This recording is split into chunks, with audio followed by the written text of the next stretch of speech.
Welcome to Module 15. We're going to be looking at virtual, remote and hybrid selling. Now we use all three of those terms because lots of people have different ways to describe the new sales environment we're in and how we have to take a different approach to engage customers and sell successfully in the modern world. And no modern sales training program would be complete without a module on virtual, remote or hybrid selling. Now, before we go into the content for this module, I just want to remind you of some of the principles. The world changed with the global pandemic in 2020, and we know as a result of that change, we have to find different ways to engage customers. We know that people are busier than ever before, there are more distractions than ever before, the cost to serve in many businesses has increased significantly. And so in order for us to cut through to the customer and make an impact and still get the same levels of engagement in the virtual, remote and hybrid world, we absolutely have to take an optimal approach when we think about how we sell, influence and consult with customers. And I remind you of some of the challenges that we know are existing in contacting customers, with the average number of contacts in order to get a customer to purchase from us being up at between 28 and 36 contacts. So recognizing that we have some work to do to influence and engage customers in those early stages of our sales process. Actually, what that means is that when we get through to selling to customers, we must optimize the approach. Having spent and invested all that time in getting the customer engaged, we have to make sure at the point when they are engaged that we absolutely maximize and leverage the opportunity. I also want to remind you of the feedback from Focus for Growth clients, and that the top 4 issues that our clients face. Number 1 is about getting the customer to meet us. And remember that that's such a challenge, not only in the current environment, but it was a challenge before we went into a virtual and remote environment. That has increased in intensity in the last couple of years or so. The confidence and motivation of sales teams without being out in person with customers, being isolated at times in offices or working from home, that's a challenge that we have to look at and address. The third is around maintaining client momentum. And again, so important that we do that. If you've worked through the modules by now and you're here and you've worked through them in order, you'll know there are some key principles for maintaining client momentum. So important that we do that, especially in a virtual environment.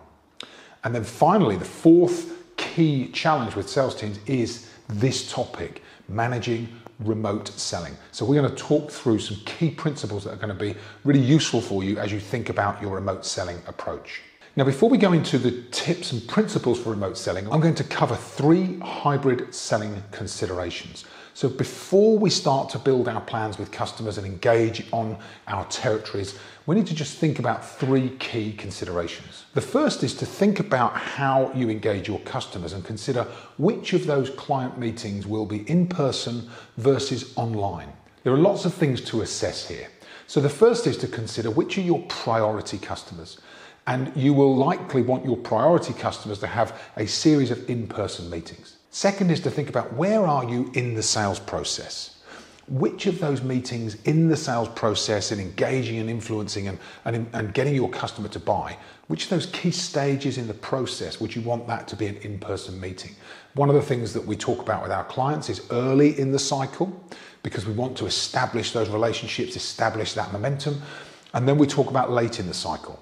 So managing to join up those kind of key pivotal moments with virtual and online meetings, but making sure that early in the process and later on in the process, we're getting the chance to see the customer in person. Then we think about the reason for the meeting. So why are you seeing the customer in the first place? And that reason why is directly linked to whether or not you should be there in person or whether or not you can handle that meeting effectively in the virtual environment. And then a couple of other considerations. What is your client's response to virtual meetings? If you've got a client that actually likes meeting you online, then you'll be able to have more of those online meetings versus some clients who actually don't like to be on Teams or Zoom. And then finally, think about travel time. If you've got customers that are a long way, they take a lot of your time to travel, being able to intersperse your different meetings throughout the sales cycle with virtual meetings actually helps you and them to become more effective and productive. So that's the first principle. The second consideration is to be clear not only on your selling stages and selling tasks, but the tasks outside of selling.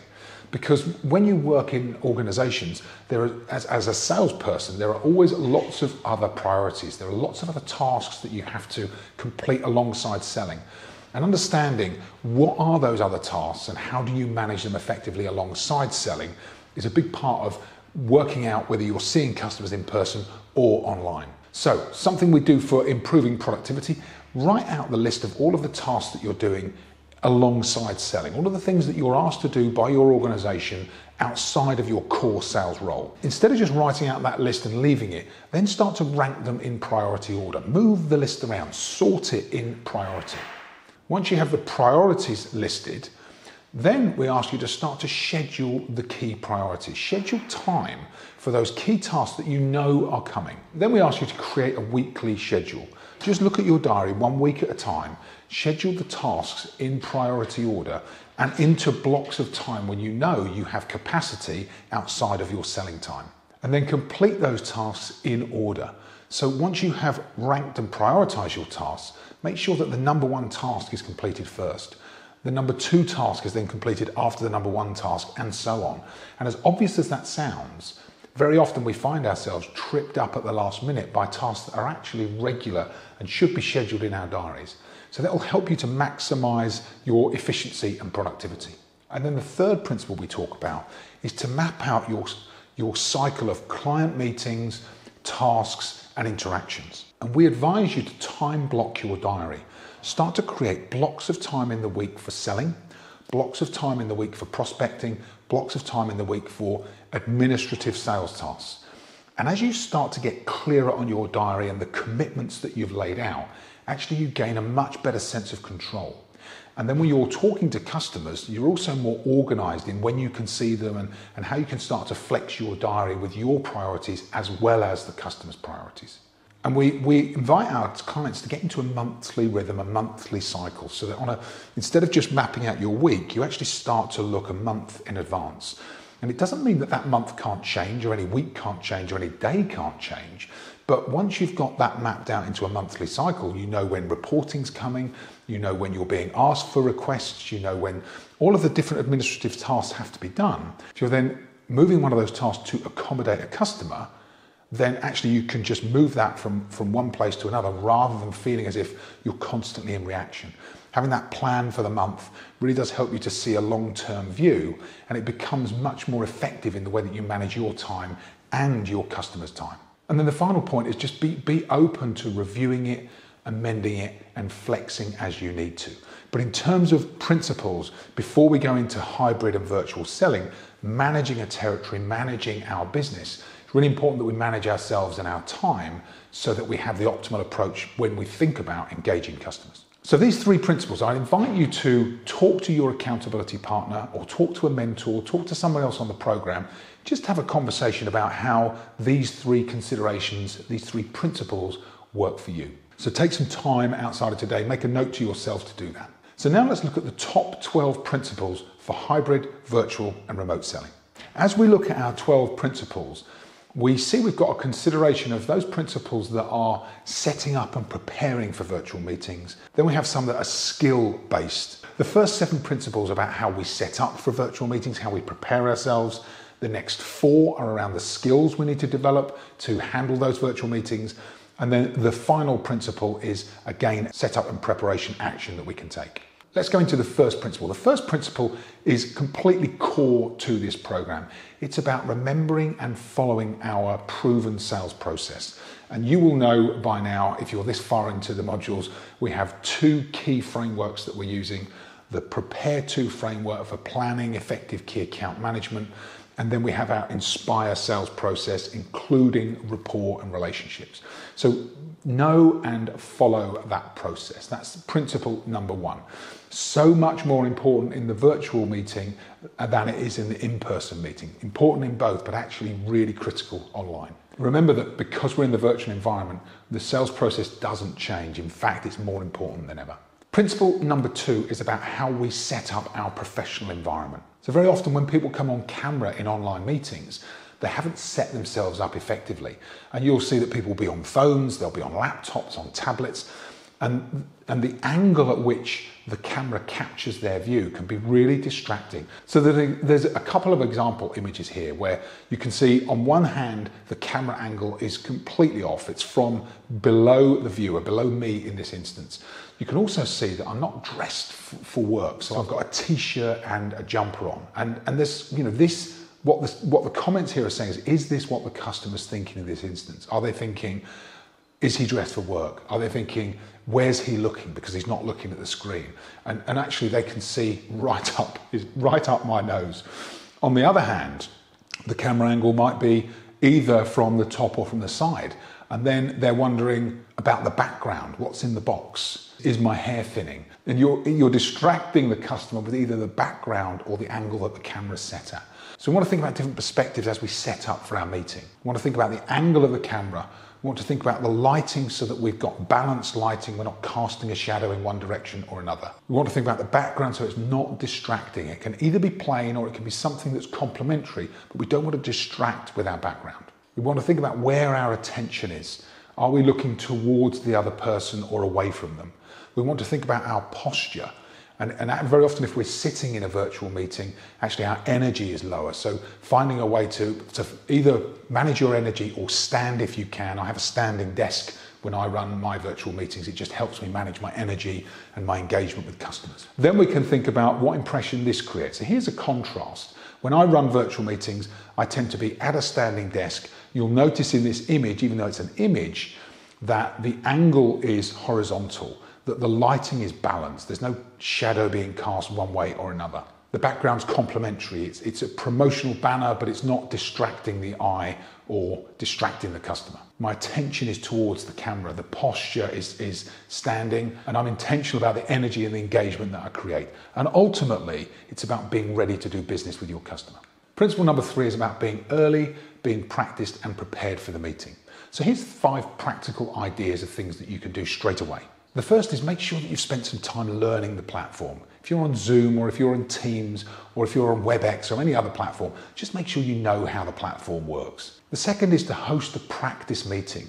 If you've got colleagues or a friendly customer or even friends, host a practice meeting. If you haven't had much time to run online meetings, just spend some time with other people running professional meetings. It just helps you feel more confident. Next is when you do that, ask for some honest feedback. Ask how engaging it was. Ask what else you could do to improve it. And then of course, be open to areas for improvement. If people give you feedback, be open to adjust and change accordingly. And then finally, when you are engaging, if you're not used to running virtual meetings, pick a friendly customer first. Pick someone that will be a little more forgiving if things don't go quite according to plan. Principle number 4 is about managing the environment and distractions in advance. With many of us working from home, we'll find that distractions are coming up more and more often. And here's 6 practical ideas to manage the environment. The first is to manage your email. Either shut down the email or silence any notifications so that you don't get pop-ups and notifications distracting you and your customer. If you've got a phone or a tablet or a new Apple Watch, all of those can be distractions if they start alerting you to notifications. So just put those on silent before any important meetings. Tell people who are in your working environment or in your house, just tell them that you're going to be in an important meeting and just ask not to be interrupted. Put a do not disturb post-it note on your door. When I run important client sessions from home, I actually sellotape a post-it note to my front door just asking people to leave parcels with neighbours and not to ring the doorbell. Give yourself some priming time in advance of that meeting. Don't just race from one customer interaction or one task that you're doing into that meeting. Schedule a 15-minute block of time beforehand to prepare, review your plans, prime yourself and be ready to give that customer your full attention. And then finally, when you go into online meetings, especially if you're presenting content, what you'll find is that the clock disappears from view. So I tend to put an analog watch or clock somewhere just so that I can keep a track on the time, because very often online meetings are shorter. So we want to make sure that we're maximizing impact, maximizing the timing and keeping ourselves on track. Number 5 is around our reason why. We covered this very early in our cycle, so it's a good reminder to us. Every time we meet with a customer, we must have a really compelling reason why they should meet us. And if we don't, especially in online meetings, we are so much easier to cancel that without that compelling reason why, actually we can find that customers either drop out last minute or they don't see the value, so we can't get them engaged in the first place. So go back to our 3 core principles around the reason why the customer should see you. A quick reminder to ourselves here. Think about the customer-only messaging. Think about the outcome you create for the customer, and think about referencing other customers. Remember our peer reference principle. And if you do those 3 things to sharpen up your messaging, especially in the online meeting, you will get higher engagement from customers. Once you've got the customer engaged, principle number 6 is about sending an electronic meeting invitation with an agenda. And what we want to do here is just make sure that the meeting populates the customer's diary or their online calendar so that they have a reminder about the meeting that's coming up with us. Here are 5 workable ideas. We've talked about 1 already. Make sure that you send an electronic diary reminder. 2 is to make sure that within that reminder, in the header of the meeting invitation, you've used your compelling reason why the customer is meeting you. So that when they look at it, they don't see meeting with Justin, they see, growth objectives 2022 or whatever your compelling reason why for the customer is. Next is to include a simple agenda. I use 3 points. The first is discuss the customer's priorities and challenges. The second is to share other customers' results and successes. And then the third is to discuss future actions or next steps. And that just keeps it really customer focused, whether it's that customer or other customers. Actually, from their perspective, when they read that 3-point agenda, it's quite compelling alongside the compelling reason why they're meeting me. Next is that when you've got an important meeting coming up, remember to start to message into the customer the day before. Don't leave it until the day to confirm. So send a note across the day before just to say, I'm looking forward to meeting you, looking forward to sharing best practice and hearing more about what you're going through in your business. And then finally, if it's appropriate, maybe send some simple instructions to the customer. Remind them of the meeting link. If there's anything specific, if you're using perhaps a platform that's a little more complicated to navigate, like WebEx, if they have to download some software in advance, just send them some instructions to do that. And the final thing is just ask them to turn on their webcam when they come to the meeting, so that you're always inviting your customer to kind of fully engage with you when you meet with them. Principle number 7 is recognizing the hierarchy that exists in value and impact in the different types of meeting. And the fundamental reminder is that we can send emails to customers when we're trying to clarify information, or there are things that need to be attached or documents we're sending. But if it's appropriate, if you can make a phone call to a customer, a phone call is always more impactful than an email because you get the chance to personalize the message. Now, if you're making a phone call and it's possible for you to make a video call, then a video call is always going to be more impactful than a phone call. So recognize that hierarchy exists. And then finally, of course, if you're going to make a video call and you've got the option to see them in person, then we should always look to the in-person meeting as the kind of alpha in terms of the impact for a customer. And the reason we talk about video call is because we've talked about the communication mix in our program. We know that by being able to see somebody and for somebody to be able to see us, we increase our ability to influence by 55% because of the body language component that we can then understand and project as part of that video meeting.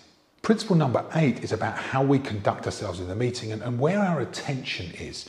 And really important principle around eye contact with the camera.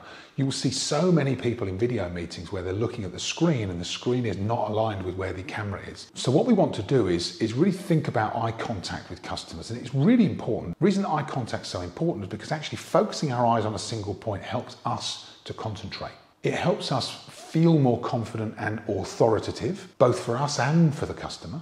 And actually you become more authentic and believable. And you actually believe in yourself more when you've got this ability to maintain eye contact throughout a conversation with a customer. The challenge is that we do have to retrain ourselves because we want to look at the customer's image, and that's not possible at the same time as maintaining eye contact with them. So there is a dynamic here we have to understand. And what clients learn is to retrain our eye from what used to be the image they may be looking at on the screen, which is somewhere over here or down here, and retraining our gaze to the lens of the camera. And that simple switch from off to the left or the right or below, back to the camera, engages eye contact. It means that we're making eye contact with the customer. So by looking at the lens, we're looking at the customer. And one of the things that you can do on a Zoom or Teams or a WebEx meeting is to move the customer's image from wherever it is on a screen to underneath into a smaller box below where your camera lens is. And if you do that, you will find that you can maintain eye contact, move to scan their image to check engagement, and go back to the lens. And that helps you to maximize and maintain the eye contact that you have with the customer. That can be absolutely transformational for your customer meetings and your engagement in them online. Principle 9 is about remembering that when we go on to a virtual meeting, we should always go back to rapport. Remember, it's at the heart of our sales process. It sits right in the middle of everything we do.